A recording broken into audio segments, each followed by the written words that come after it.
आप सभी को मेरा नमस्कार। मेरा नाम बंटी गुप्ता। तो मैं आज स्टडी विद बंटी चैनल में एक हिंदी का चैप्टर लेके आया हूँ।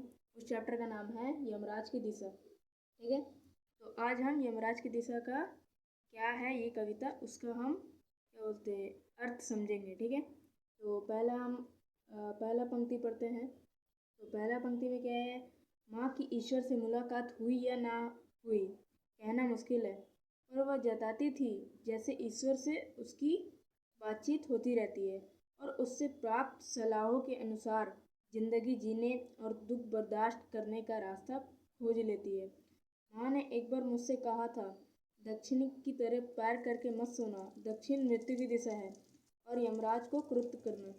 तो फिर ये वाला पंक्ति में क्या कहना चाहता है कवि कि कवि कहना चाहता है कि यमराज का दिशा नामक जो कविता है उसमें चंद्रकांत देवताले ने उसका जो मम्मी थी वो क्या कहती थी कि उनका ईश्वर से बातचीत होता है। ठीक है, कवि की माँ का ईश्वर से बातचीत होता है और वो जो कवि रहते हैं वो अपनी माँ का बात मानते हैं। वो दक्षिण दिशा में पैर करके नहीं सोते हैं। तो उनसे क्या फ़ायदा हो जाता है, उनसे ये फ़ायदा होता है कि उन्हें दक्षिण दिशा का मान अच्छे से हो जाता है। ठीक है, और वह माँ ने एक बार मुझसे कहा मत सोना, और यमराज क्या होते हैं, क्रोध होते हैं, मतलब क्रोध में आ जाते हैं। ठीक है, तो फिर अभी हम चलते हैं दूसरे पंक्ति में। तो हम दूसरों में आ गए हैं, दूसरा पंक्ति में आ चुके हैं। तो दूसरा पंक्ति में क्या लिखा है, बुद्धिमानी की बात नहीं है, तब मैं छोटा था और मैंने यमराज के घर का पता पूछा था। उसने बताया था तुम जहाँ भी हो वहाँ से हमेशा दक्षिण में। माँ की समझाइश के बाद दक्षिण दिशा में पैर करके कभी नहीं सोया। ठीक है, कभी क्या किया, दक्षिण दिशा में पैर करके कभी नहीं सोया, और इससे इतना फ़ायदा ज़रूर हुआ उसे दक्षिण दिशा पहचानने में, मुझे कभी मुश्किल का सामना नहीं करना पड़ा। मैंने पहले भी कहा था कि जो कभी अपनी माँ का बात मानता है और दक्षिण दिशा में पैर करके नहीं सोता है, और उससे क्या फ़ायदा होता है कि वो दक्षिण दिशा का उसके अच्छा पता चल जाता है। ठीक है, और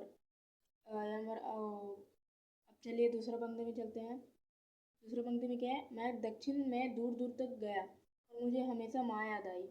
दक्षिण को लांग लेना संभव नहीं था, होता छोर तक पहुंच पाना तो यमराज का घर देख लेता। कभी क्या किया कि दक्षिण दिशा में जाते गया पर उसे यमराज का घर नहीं दिख पाया। ठीक है, यमराज का घर नहीं दिख पाया, इसीलिए वो जाते गया, उससे लांग लेना संभव नहीं था दक्षिण दिशा। दक्षिण दिशा मतलब पूरा पृथ्वी में दक्षिण दिशा बहुत है। ठीक है, पर आज जिधर भी पैर करके कभी सोएगा वही दक्षिण दिशा हो जाता है।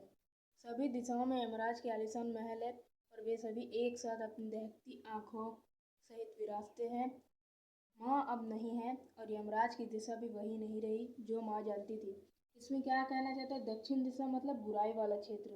ठीक है, अभी के टाइम में क्या हो गया है कि बुराई हर जगह फैला है, भ्रष्टाचार बुराई सब जगह फैला है।